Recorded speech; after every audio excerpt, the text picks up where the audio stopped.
sebenarnya bahwa pada pada bulan Februari yang lalu, kalau nggak salah OJK mengeluarkan peraturan 03 POJK 03 2021, di mana salah satunya adalah mengatur juga terkait masalah stock split dan reverse stock. Nah, kemudian disebutkan juga di dalam POJK 3 bahwa aturan detail terkait hal tersebut akan diatur dalam POJK tersendiri. Nah, kami kira ini merupakan salah satu langkah yang dilakukan oleh JK untuk mengatur secara detail terkait masalah bagaimana caranya suatu perusahaan terbuka melakukan stock split, ya, pemisahan saham, nanti pemecahan saham maupun penggabungan saham.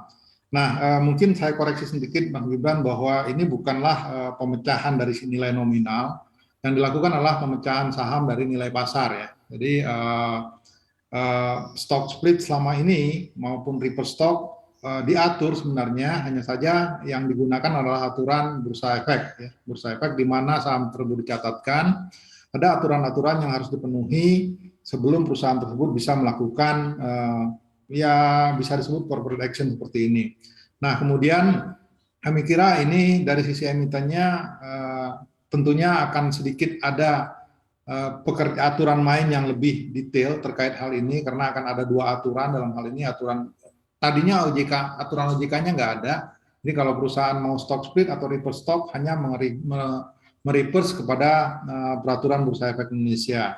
Nah, dengan adanya draft aturan baru ini, makanya nantinya perusahaan akan harus melakukan semacam pendaftaran dulu ke OJK jika mereka ingin melakukan corporate action dalam bentuk stock split atau reverse repo. Dan bagi emiten tentunya ini agak merepotkan dari sisi administrasinya, saja ada baiknya dari sisi dasar hukumnya.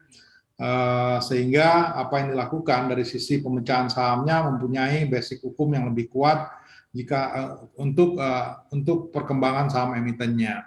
Kami kira itu, Mas Gibran.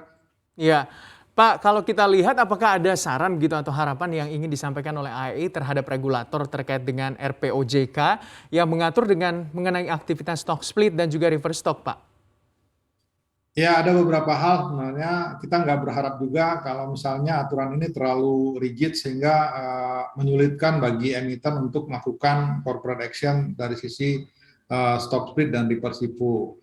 Dan kami sendiri dari Asosiasi Emiten Indonesia sudah mencoba untuk mengkaji atau melihat aturan ini, dan ada beberapa hal sebenarnya yang menjadi masukan dari Asosiasi Emiten Indonesia, terutama misalnya di salah satu pasalnya menyebutkan bahwa stock split baru bisa dilakukan 24 bulan setelah kalau perusahaan IPO, ya, 24 bulan setelah IPO. Nah, kami kira ini terlalu lama. Karena apa? Karena mestinya stock split ini sungguhnya merupakan sesuatu yang reaksi investor atas harga saham sebuah perusahaan.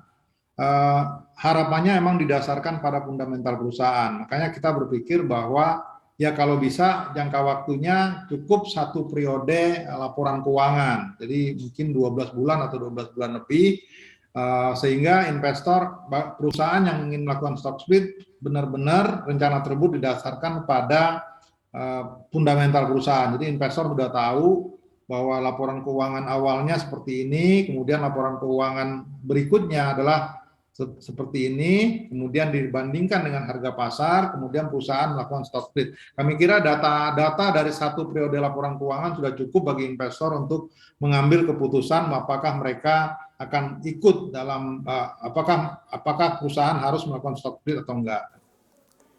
Untuk informasi lebih lengkap dan berita terkait, klik link deskripsi. Dan jangan lupa juga untuk download aplikasi CNBC Indonesia yang tersedia di Play Store dan juga App Store. Jangan lupa subscribe ya.